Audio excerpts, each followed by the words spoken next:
আত্তাহিয়াতু এর পিছনে এত সুন্দর একটি গল্প তা জানা ছিল না। আমার বিশ্বাস সবার ভালো লাগবে এবং পড়ার মনোযোগও বাড়বে ইনশাল্লাহ। আত্তাহিয়াতু আসলে অনেক গুরুত্বপূর্ণ একটি দোয়া। এই দোয়াটার পিছনের গল্পটা জানার পর সত্যি আমার হৃদয়টা অনেক কোমল হয়ে গেছে।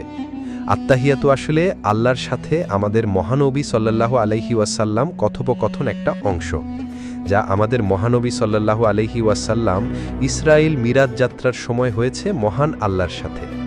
মহানবী সাল্লাল্লাহু আলাইহি ওয়াসাল্লাম যখন আল্লাহর সাথে কথোপকথন শুরু করে তখন আল্লাহকে আসসালামু আলাইকুম বলেননি, তাহলে কি বলেছিল?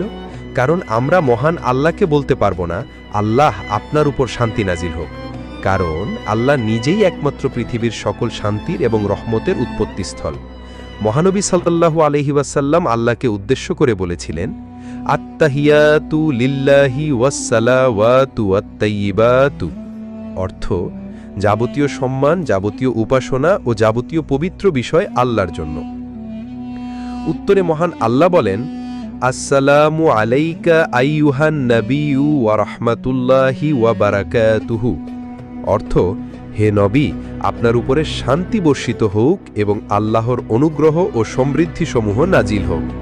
এতে মহানবী সাল্লাল্লাহু আলাইহি ওয়াসাল্লাম বলেন, আসসালামু আলাইনা ওয়া আলা ইবাদিল্লাহি সলিহিন, অর্থ আল্লাহর সমৃদ্ধি শান্তি বর্ষিত হোক আমাদের উপরে এবং আল্লাহর সৎকর্মশীল বান্দাগণের উপরে। মহান আল্লাহ এবং মহানবী সাল্লাল্লাহু আলাইহি ওয়াসাল্লাম এই কথোপকথন শুনে ফেরেশতারা বলেন, আশহাদু আল্লা ইলাহা ইল্লাল্লাহু ওয়া আশহাদু আন্না মুহাম্মাদান আবদুহু ওয়া রাসূলুহু, অর্থ আমি সাক্ষ্য দিচ্ছি যে আল্লাহ ব্যতীত কোনো উপাস্য নেই এবং আমি সাক্ষ্য দিচ্ছি যে মুহাম্মদ সাল্লাল্লাহু আলাইহি ওয়াসাল্লাম তার বান্দা ও রাসূল। সুবহানাল্লাহ।